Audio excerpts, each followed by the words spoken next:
Muito bem, pessoal. Sejam bem-vindos ao nosso canal Dominando a Informática. Eu sou o professor Cristiano de Souza e sigo com as correções das questões da banca FGV.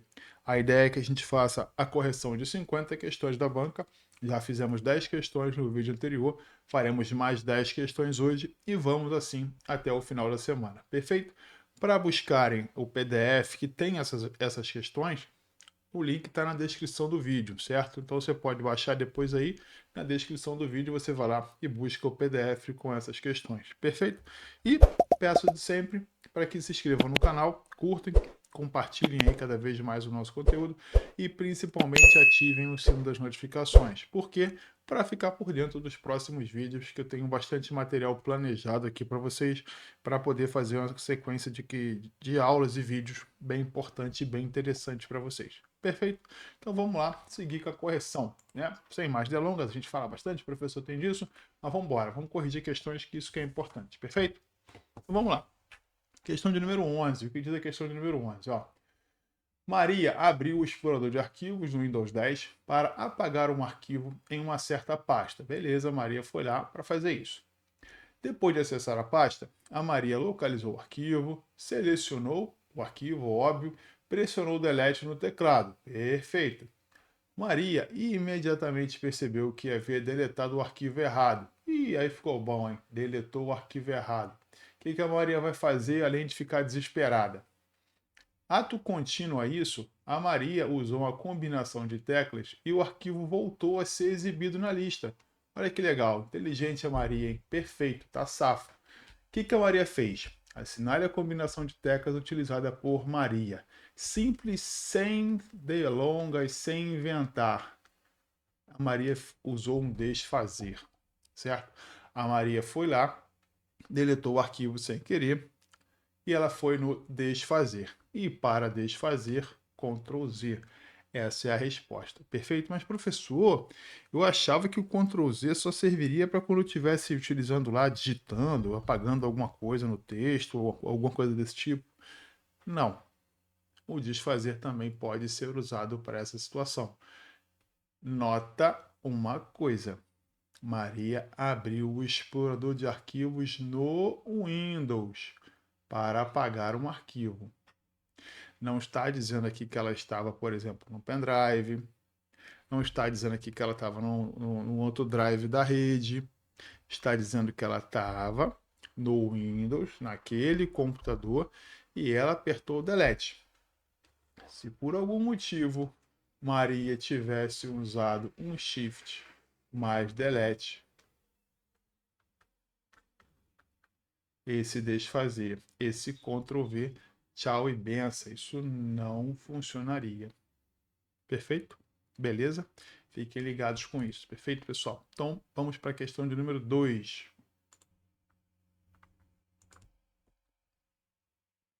Questão de número 2, não, 12, desculpa.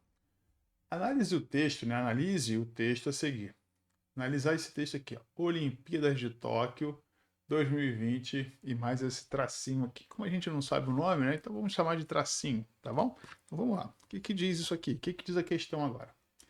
Assinale a opção que indique os 3 efeitos empregados nesse texto. Então, Olimpíadas de Tóquio 2020, existem 3 efeitos que foram empregados ali. Quais são esses 3 efeitos? Por acaso os senhores estão vendo sombra? Não, então sai fora, não tem sombra aqui. Beleza? Então não tem sombra, já mata isso aqui de cara. Opa, tem sombra? Não tem sombra. Então, B, não fica procurando coisas onde não existe. Não discute com a questão, pelo amor de Deus. Então, ó, sombra não tem, sombra não tem. Então, beleza.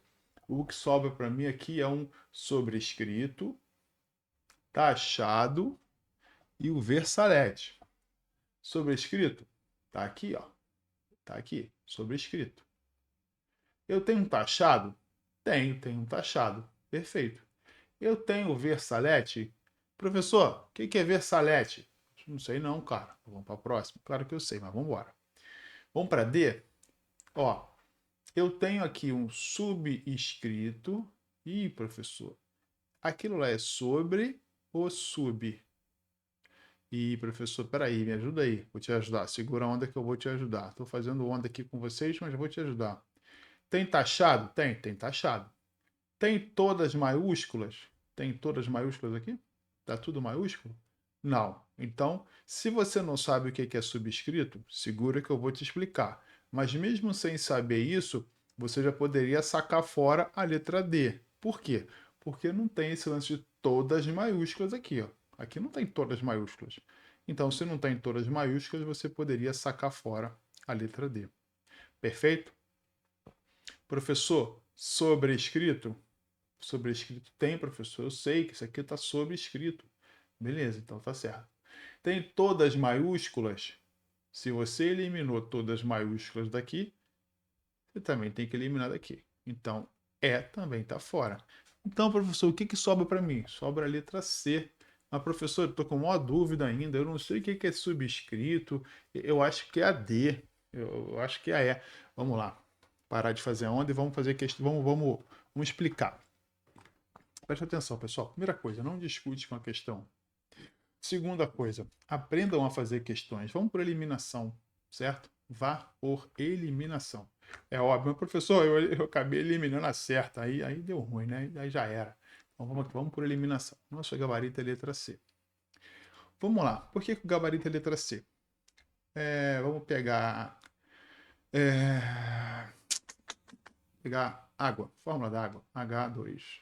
Ó, esse doisinho aqui que a gente tem aqui, ó, isso aqui, ó, tá aqui embaixo, ele é um subescrito.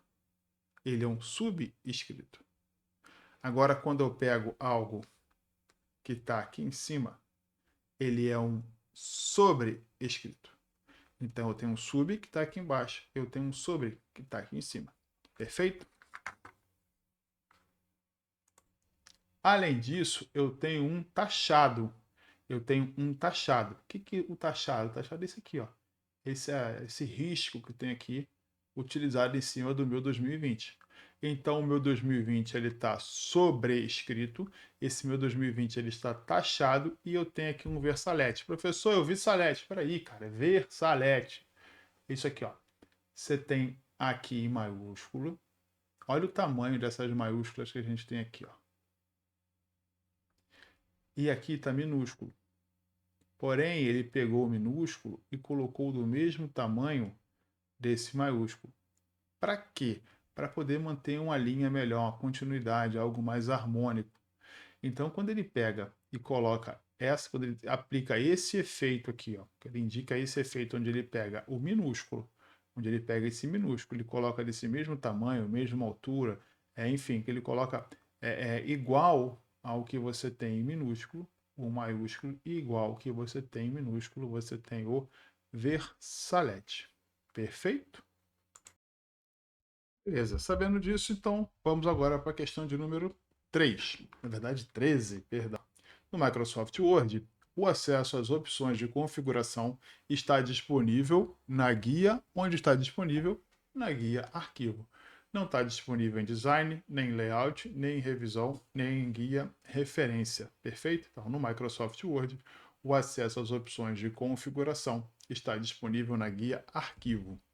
Beleza? Então vamos para a questão de número 14. No contexto da utilização da internet, considere o significado dos termos upload e download, nuvem e backup. Assinale a alternativa correta. Vamos lá? Os dados de backup são sempre armazenados na nuvem? Isso não é real. Eu posso ter, por exemplo, um backup no meu pendrive, certo? Então, isso não é real. Eu posso ter um backup num DVD, num CD, não se costuma utilizar muito, mas eu posso ter um backup assim ainda, perfeito? Eu posso ter um backup no HD externo, então backup não são sempre armazenados na nuvem.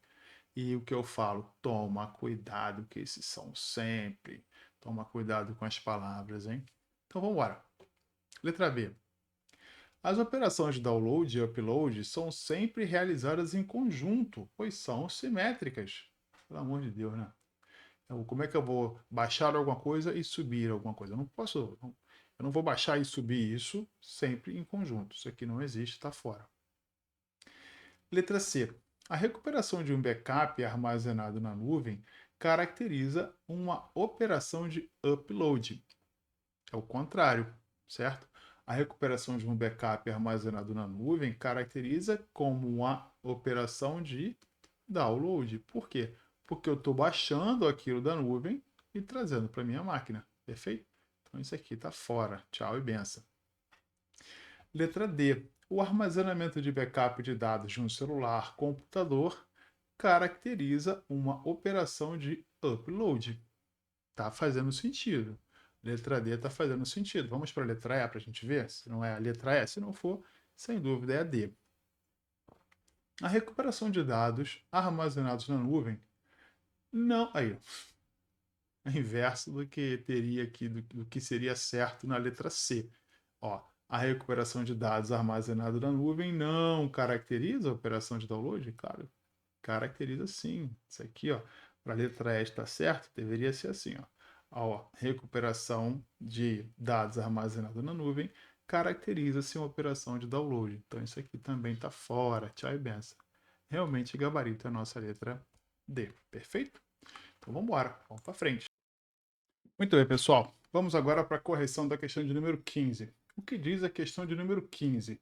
A questão de número 15 diz o seguinte: considere um pendrive com a capacidade de 8 GB totalmente vazio. Assinale a opção que indica o número máximo de arquivos de 400 KB que podem ser armazenados nesse dispositivo. Tá? Então, eu tenho um pendrive de 8 GB, beleza? E eu quero saber quantos arquivos, né, que no máximo 400 KB, podem caber ali dentro. Antes de eu explicar toda essa teoria aqui a respeito disso aí, eu quero fazer com vocês uma analogia, tá? Uma comparação. E eu vou pegar uma régua, tá? Talvez seja mais indicado para quem não conseguiu entender essa relação giga, mega, kbyte, tá? Então a ideia é essa. Vou pegar uma régua, tá? A régua que eu vou desenhar aqui vai ser bem simples. Vamos imaginar, você pode pegar a régua da sua mesa, tá? Normalmente as réguas têm 30 centímetros, tá? Seria mais ou menos eu dizer para você assim: quantos pedaços de 5 centímetros cabem na sua régua de 30 centímetros? Quantos pedaços de 5 centímetros cabem na sua régua de 30 centímetros? Aí você olharia para a sua régua e olharia lá. Aqui tem aqui o zero. Não se atente aos detalhes não, tá? Pelo amor de Deus. Aí vem um risquinho aqui, 2, 3, 4, aí vem um risquinho maior. Certo? E assim vai. Perfeito? Até dar os 30 centímetros. Beleza? Aí, a gente olhando para isso, a gente sabe, poxa, aqui eu tenho 1 centímetro, aqui eu tenho 2 centímetros, e opa, tenho 5 centímetros. E aí você olhando para isso, você pensaria assim, poxa, mas olha só, pelo que o professor está me dizendo, se eu tenho vários pedacinhos de 30 centímetros, ou melhor, desculpa, se eu tenho vários pedacinhos de 5 centímetros, se eu tenho vários pedacinhos de 5 centímetros, quantos pedacinhos para dar 30? Vamos pensar no seguinte, você vai fazer o seguinte, você vai fazer aqui, ó, 5 pedacinhos vezes 6. Quanto que isso dá? Vai dar 30. Ou seja, então, 6 pedaços de 5 centímetros cabem na minha régua de 30 centímetros. Professor, isso aqui é informática para concurso? O que é? Calma aí, cara. Relaxa aí, vamos lá, para você aprender. Vai na minha que vai dar certo. 5 vezes 6. Beleza? Ou seja, 6 pedacinhos. Pega a tua régua aí e conta. 6 pedacinhos de 5 centímetros vão caber na sua régua de 30 centímetros. Perfeito? Tranquilo com isso. E você poderia fazer o contrário, né? Você poderia, por exemplo, pegar o 30 e dividir pelo 5. Nesse momento eu chutei o 6 aqui. Mas se você pegasse, por exemplo, o 30 centímetros, que é o tamanho da sua régua, e a questão está te perguntando quantos pedacinhos de 5 centímetros cabem ali, se você pegar e dividir 30 por 5, vai dar quanto? 6. Isso aqui vocês conhecem, né? Eu divido ou posso multiplicar. Tranquilo com isso aqui? Foi bem devagar. Peguei um exemplo nada a ver com informática. Porém, agora é o seguinte. Vou fazer um outro exemplo. Eu chego para você e na questão, ainda usando a relação da régua, eu chego para você, deixa eu desenhar de novo a minha régua maravilhosa. Eu chego para você e desenho a minha régua aqui. Querido aluno, na sua régua de 30 centímetros, quantos pedaços de 50 milímetros cabem na sua régua? Queridos alunos, vocês têm uma régua de 30 centímetros. Quantos pedaços de 50 milímetros cabem na sua régua? Aí você fala, professor, molezinha aqui, ó. Pá, pá, pá. Ih, professor. Ih, professor. Deu ruim, ó. Por quê? Porque você agora está trabalhando com milímetro. Você tem que fazer o quê? Com os seus centímetros aqui? Transformar o seu centímetro para milímetro. Porque aí no momento em que você pega seu centímetro, transforma para milímetro,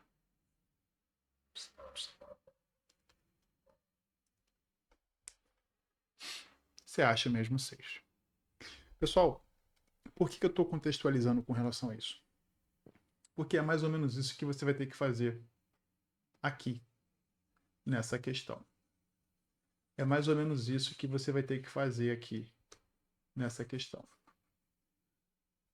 Porque você tem um pendrive, esse pendrive tem 8 GB, e a questão quer saber quantos arquivos de 400 KB cabem ali dentro. Quantos pedacinhos de 400 KB vão caber dentro desse pendrive de 8 GB. Beleza? Vamos entender isso? A ordem de grandeza que a gente tem é o kbyte, megabyte, gigabyte, terabyte e pentabyte. Assim como nós temos nessa minha analogia, eu tenho milímetro, eu tenho centímetro, eu tenho metro e eu tenho quilômetro. Certo? Isso aí vocês conhecem, fazem desde a escola lá com a tia Teteca. Perfeito? Então vamos lá. Não vou me ater aqui não. Chega disso aqui por enquanto. Vamos para cá. A cada 1000 kbytes eu tenho 1 megabyte. A cada 1000 megabyte eu tenho 1 gigabyte.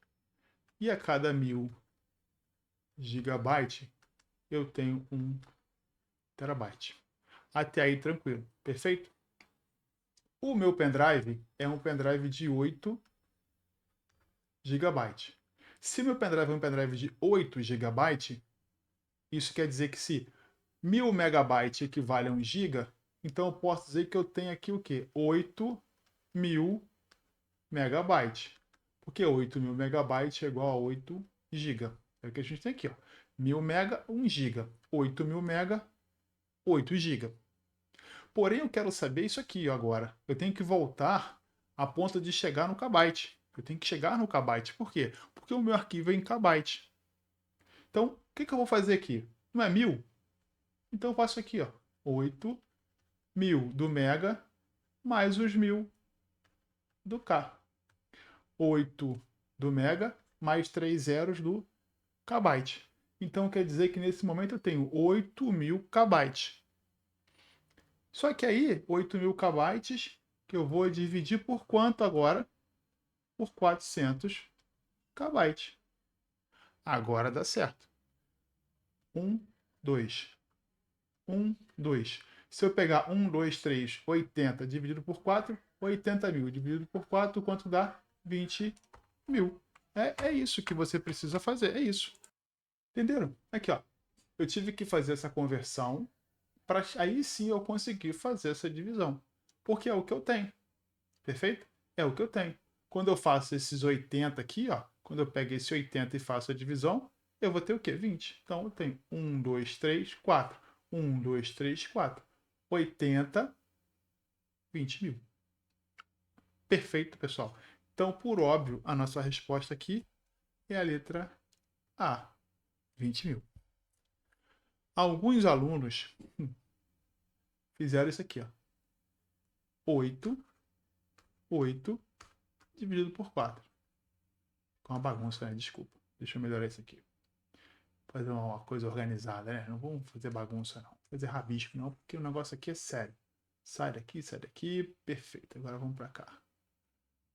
Alguns alunos fizeram isso aqui, ó. Pegaram o 8 e simplesmente dividiram pelo 4. Acharam 2. Professor, mas isso não diz nada. Diz sim. Diz que não pode ser. Não está dizendo que é 20 mil. Não está dizendo que é 20 mil. Mas certeza que não é 40 mil. Certeza que não é 60. Certeza que não é 80. Certeza que não é 100. Por quê? Porque quando eu divido 8 por 4 vai dar 2. Então o único que eu tenho mais próximo é esse 20 mil. Perfeito, pessoal. Questãozinha bem trabalhosa, mas é importante vocês saberem resolver. Perfeito? Então vamos para as próximas questões. Muito bem. Vamos para a questão de número 16. O que diz a questão de número 16? Considere as operações a seguir, executadas em uma planilha. Posiciona-se o mouse sobre o número da linha localizada na coluna de numeração à esquerda. Perfeito. Clique com o botão esquerdo, selecionando a linha. Perfeito. Clique com o botão direito. Assinale a função que não é oferecida no menu exibido nesse ponto. Então, o que ele está dizendo para você, só para você visualizar, é o seguinte: você está lá no Excel, vou tentar exemplificar aqui. A gente sabe que no Excel ele tem linhas e colunas, certo? Ele tem linhas e colunas. Estou fazendo primeiras linhas. E agora vou fazer as colunas, tá? Então, vou botar aqui a minha coluna A, vou colocar aqui a minha coluna B, vou colocar a minha coluna C. Vou colocar meu número 1, meu número 2, meu número 3. Beleza? Então, vamos lá. Posicione o mouse sobre o número de uma linha. Então, o que ele está pedindo é para você colocar o mouse sobre o número de uma dessas linhas aqui, certo? Clique com o botão esquerdo selecionando essa linha. Ou seja, quando você fizer isso, toda essa linha, vamos imaginar que eu faça na 2. Quando eu fizer isso na 2, toda ela vai ficar selecionada. Perfeito? E depois ele pede para eu clicar com o botão direito. Perfeito, fiz essa ação. Quando eu faço isso, agora vamos à pergunta. Assinale a função que não é oferecida. O que não aparece quando eu faço isso? O que não aparece? O que não aparece é isso aqui, ó. Definir largura da coluna. Isso não aparece para mim. Aparece formatação de célula? Sim. Aparece definir a altura da linha? Sim. Aparece inserção de linha? Sim. E aparece também exclusão de linha? Sim. Notem uma coisa. Quando eu faço isso, tudo o que aparece é pertinente à ação de linha ou célula. Quando eu faço isso aqui, não vai aparecer nada com relação à coluna. Por que não vai aparecer nada com relação à coluna? Porque o que está selecionado naquele momento, olha aqui, ó. Olha o 2, ó. O 2 diz o seguinte, ó, selecionando a linha. Então, se eu seleciono a linha, o Excel só vai me dar ações pertinentes à linha. Beleza? Bizu é esse. Questão de número 17. Vamos para frente. João está preparando uma planilha do Excel que será utilizada na coleta de dados de sua empresa. Tranquilo. Uma das colunas deverá conter estado civil de cada funcionário. Beleza. Nessa coluna, João pretende usar em cada célula um menu suspenso, um combo box, que mostre as opções válidas, casado, solteiro, enfim, de modo que não haja erros no preenchimento.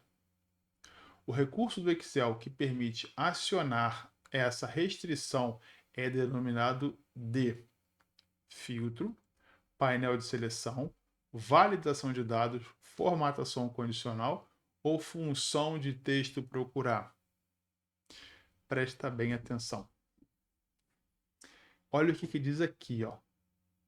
Nessa coluna, João pretende usar cada célula um menu suspenso, ou seja, um combo box, que mostre as opções válidas. casado, solteiro, enfim, de modo que não haja erros no preenchimento. Ou seja, no momento em que ele vai lá na célula e cria aquele seletorzinho assim, ó, que ele clica aqui, ó, aí vai estar lá assim, selecione o estado civil, por exemplo. Aí quando clicar, ele vai se abrir, aí aparecendo aqui dentro assim, ó, casado, solteiro, taranã, taranã. Ele está querendo que, a questão até fala, para que não haja erro no preenchimento. Para que porventura alguém não escreva casado com a letra Z. Sei lá, de repente a pessoa, né, pode errar. De repente a pessoa escreve solteiro aqui com U. Então, para isso não acontecer, ele vai usar essa função.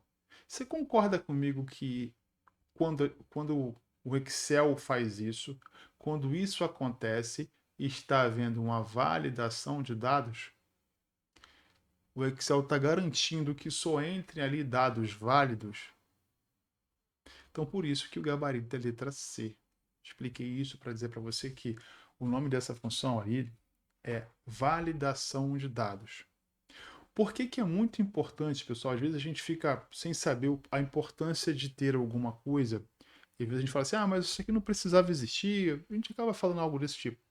Mas para o Excel, para sistemas, é importante que os dados tenham, que esses dados, antes de serem inseridos, tenham passado por uma validação. Por quê? Porque em algum momento ele pode passar por uma contagem. Vamos sair um pouco aqui da parte informática para concurso e vamos um pouquinho para a área mais técnica. Vou lá e volto rapidamente, só para a gente não se ater muito, mas eu acho que é importante para vocês saberem. Imagine 1.000 pessoas preenchendo um cadastro casado, desses 1.000 lá, tantos colocam casados, tantos colocam solteiro, tantos colocam viúvo ou viúva, enfim, desquitado, enfim, seja que for separado, enfim. Imagine se cada um escrevesse casado de um jeito. Não tem a ver com maiúsculo ou minúsculo, não. Tem a ver com o fato de estar colocando, de repente, com Z, ou a pessoa pode colocar casados, solteiro. De repente a pessoa escrevendo escreve errado. Acontece com qualquer um, entendeu? Depois seria difícil de fazer essa contagem. Porque imagine se cada um escreveu casado de um jeito. Como é que o sistema vai identificar depois quantos são casados? Porque lá na pesquisa, eu não posso colocar, no momento de fazer a pesquisa, eu não posso colocar assim, ah, pesquise por casado, pesquise por casado, pesquise por casado. Não posso fazer isso. Tem que ter um nome padrão. Casado, solteiro. Então, por isso que é importante que haja essa função de validação de dados para que as informações entrem corretas e sejam pesquisadas corretas também. Beleza? Mas voltando aqui para o Excel, o nome dessa função chama-se validação de dados. O que você precisa fazer para o seu concurso, saber para o seu concurso, é que o nome chama-se validação de dados para essa ação aqui. Perfeito? Então vamos agora para a questão de número 18. No contexto do Microsoft Excel, assinale a fórmula inválida. O que dessas fórmulas aqui estão inválidas? Eu posso colocar B2 menos D2? Posso, tá tranquilo. Isso aqui tá certinho, tá? Então, isso aqui é uma forma válida. Eu posso colocar A10 mais B10? Posso, também tá certinho. Eu posso colocar A10 multiplicado por B2 entre parênteses? Posso, tá certinho. Eu vou usar a função C, igual C. Eu vou colocar aqui o meu teste lógico, eu vou colocar a minha resposta verdadeira, vou colocar a minha resposta falsa e beleza. Tá tranquilo, professor, tá tranquilo, tá não, hein? Mas tá, vamos fazer de conta que tá, vamos para frente. Eu posso aqui, ó, vamos ver aqui, igual a 10 mais soma mais C2 e C1 é letra E. Certeza, professor. Letra E. Letra E. Meu amigo, você tomou na cabeça. Essa questão tá aqui de mal, essa opção tá aqui de maldade, tá? Aí tenho certeza que a banca colocou isso aqui de maldade. Vou tirar isso aqui. Pelo seguinte, ela colocou isso aqui de maldade. Porque você olha para isso aqui e pensa assim: ah, Soma com soma. Somar esse intervalo aqui. Não, isso aqui está errado. Mas isso aqui está certo. O que está errado é esse parêntese sobrando aqui, ó. Isso está errado. Deixa eu apagar aí que acabou passando por cima. Aqui, ó. Isso está errado. Esse parêntese sobrando ali, ó, ele sim está errado. Ele não deveria estar aqui, certo? Ele faz com que isso se torne errado. Por quê? Porque a sintaxe da função C é assim, ó, C, aí eu abro um parêntese, coloco o meu teste lógico, que no caso aqui é A1 igual a 10, ponto e vírgula, aí eu vou para a minha resposta verdadeira, que nesse caso é 5, e vou para a resposta falsa, que é 8. Fecho parêntese e acabou. Fechei parêntese e acabou. Eu não tenho que ter outro parêntese aqui. Eu só teria um outro parêntese aqui fechando se fosse uma função C composta, se fosse uma combinação de função C. Como isso não é uma combinação, então isso aqui está fora, isso aqui não existe. Beleza? Então, isso aqui existe. Só para você entender, o Excel vai estar fazendo a soma de C. Eu falo isso constantemente. C1, esse ponto e vírgula significa E. Então, vai fazer uma soma de C1 e C2. Perfeito? Se fosse um dois pontos, seria até. Fiquem atentos com isso. Nesse caso, o ponto e vírgula aqui é para a resposta da função C. Não se encaixa como nem como é, nem como até. Tá? Ele se encaixa aqui dessa forma como é e até. Beleza? Vamos para frente, questão de número 19. Bruno quer copiar para um pendrive todo o conteúdo de uma pasta localizada no desktop do seu computador. Tranquilo. Mas antes precisa descobrir quantas subpastas e arquivos há na referida pasta e também o espaço requerido para a armazenagem. Assinale o recurso do Windows que permite mais facilmente a obtenção dessas informações. Vou voltar na questão para pegar pontos para a gente matar. Quer ver? Bruno quer copiar para um pendrive todo o conteúdo de uma pasta localizada no desktop do seu computador. A pasta está onde? No desktop do computador. Mas antes precisa descobrir quantas subpastas e arquivos há na referida pasta. E também o espaço requerido para armazenagem. Você concorda comigo que para fazer isso ele não está configurando nada? Está configurando nada. Ele quer fazer uma cópia, mas para antes de fazer a cópia ele quer saber o que tem lá. Antes de fazer a cópia ele quer fazer uma análise, ele quer fazer uma verificação, perfeito, para saber se tem espaço, o que tem ali dentro. Então ele não está configurando nada. O bloco de notas também não está fazendo nada no bloco de notas. Para quem não sabe o que é um bloco de notas, é um editor simples de texto. Certo? Você vai lá e faz anotações simples. Isso é um bloco de notas. Também não está fazendo nada no prompt de comando. Muito menos ele está gerenciando tarefas. Ele não está gerenciando nada. Professor, mas olha só. Eu sei que não é configuração, eu sei que não é bloco de notas, eu sei que não é prompt de comando e agora eu sei que não está gerenciando nada, mas eu não sei a resposta. Meu amigo, tua resposta então é E. Professor, mas eu não sei a resposta, meu amigo, mas se você sabe que não é A, se você sabe que não é B, se você sabe que não é C e o senhor sabe que não é D, só pode ser letra E. E por que eu falei esse monte aqui? Porque ele está explorando, cara. Ele está fazendo uma forma de dar uma explorada nesses arquivos para saber quantos tem, quantos são, o espaço que ele precisa. Então ele está fazendo o quê? Ele está explorando, ele está usando o explorador de arquivos. Perfeito? Então a resposta é a letra E. Beleza, pessoal? Vamos para a última, 20. No ambiente de Windows, né? No ambiente ou Windows, no ambiente Windows, os programas responsáveis pela comunicação entre o sistema operacional e o hardware conectado ao computador, tais como impressora, mouse, placas de vídeo e rede, são conhecidos pelo termo drivers, threads, serviços, registros ou processos.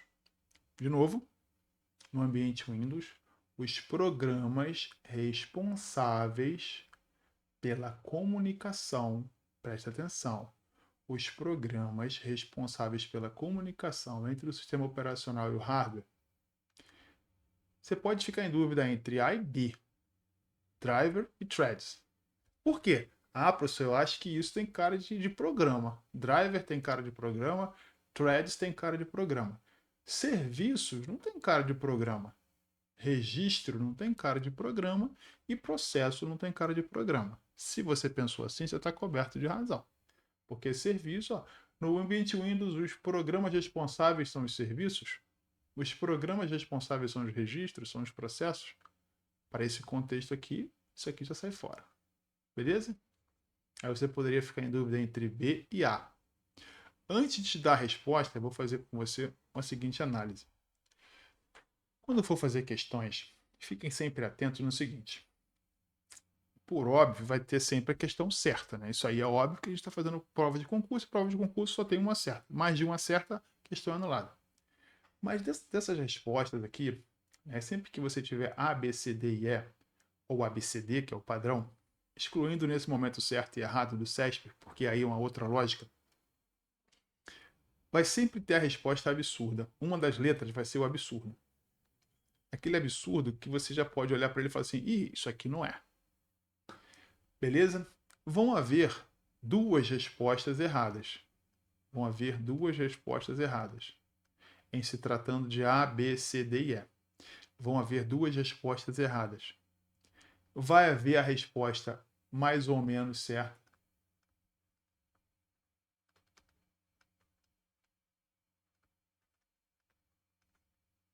E por óbvio, a resposta, opa, certa. Deixa eu apagar que ficou horrível. Isso é uma lógica que sempre acontece. Professor, olha só, você concorda que tudo aqui está errado? Eu concordo que tudo está errado. Isso é óbvio, mas eu estou dizendo para te ajudar. Você vai ter o absurdo. Dentre essas opções, sempre vai ter uma absurda. Sempre vai ter duas erradas.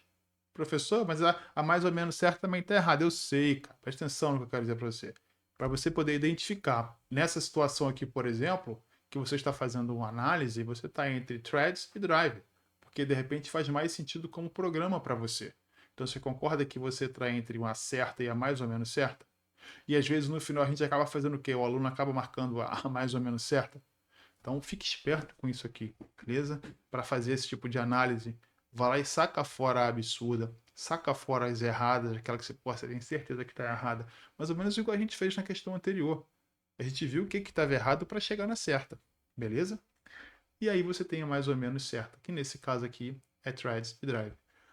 Porém, estou dizendo isso tudo para você, mas eu poderia ter dito antes que a resposta seria drivers. Porém, como eu disse no início desse vídeo, eu gosto de fazer essa dinâmica com vocês, explicando e falando uma série de assuntos, tá? Eu poderia muito bem chegar aqui e dizer A, B, C, mas eu não gosto de fazer isso. Tá? O mais interessante é que vocês pensem comigo. E mesmo a gente não estando presencialmente, mesmo a gente não estando ali online, é importante fazer vocês pensarem daí, dar essa misturada. Então eu gosto de fazer isso, como eu venho fazendo em todas as questões e faço também em todas as aulas. Então eu sempre vou fazer isso, é um estilo, tá? Estou dizendo que está mais certo que ninguém, mas é uma forma que eu acho muito interessante de poder ensinar para o aluno. Espero que esteja ajudando cada um de vocês. Tá? Então vamos lá. A nossa resposta certa é drivers. O driver nada mais é, né, do que um programinha. Se é programa, ele é software, que ele é responsável por fazer o sistema operacional reconheça o hardware, certo? Ele é responsável por fazer isso. O sistema operacional está lá, mas ele não conhece todos os hardwares, certo? Quando você liga o hardware, ele vai lá, roda, roda, roda, roda e reconhece. É, usando assim uma analogia, era como se ele fosse um intérprete. Ele é o cara que vai pegar na mão do hardware e falar: oi, hardware, esse aqui é o sistema operacional, oi, sistema operacional, esse aqui é o hardware. Podem se falar que eu estou daqui. Aí o software fala a linguagem dele, o driver leva pro hardware, o hardware volta, fala para o sistema operacional, fazendo por analogia isso. Agora, meus queridos alunos, tomem cuidado. Vou apagar isso aqui. Vou apagar isso aqui. Vou bem calmamente explicar para os senhores para tomar cuidado entre isso aqui, ó. Ai, meu filho. Existe uma diferença entre o que é drivers, vou botar um R bem grandão aqui, para o que é drive, é um R, tá? Mudou nada, para o que é drive. Professor, por quê? Porque existe o Google Drive, existe o OneDrive, que nada tem a ver, que é diferente de drivers, que são esses softwares que a gente acabou de mencionar. Beleza? Então, drivers é software diferente de drive, que é onde a gente tem esse armazenamento. Professor, mas eu não vou lembrar disso não, professor. Eu não vou conseguir lembrar a diferença desse cara com R pro cara sem o R. Mas, professor, eu não vou conseguir lembrar. O que eu faço, professor? Como é que eu vou saber que o drive sem o R é de armazenamento? Querido do meu coração, pendrive. Acabou. Você já sabe que esse cara tá ali. Não é o software. Pendrive, drive, pendrive. No caso, OneDrive, Google Drive. Perfeito? Queridos, ficamos por aqui. Até o nosso próximo vídeo. Espero que tenham gostado da nossa correção. Tá? Qualquer dúvida, deixe no comentário, dica também. Professor, acho que foi muito rápido. O professor podia fazer isso. O professor não entendia aquela parte. Vamos se falar, vamos nos comunicar para a gente poder evoluir cada vez mais a nossa informática para concurso. Beleza? Um grande abraço para vocês e bons estudos.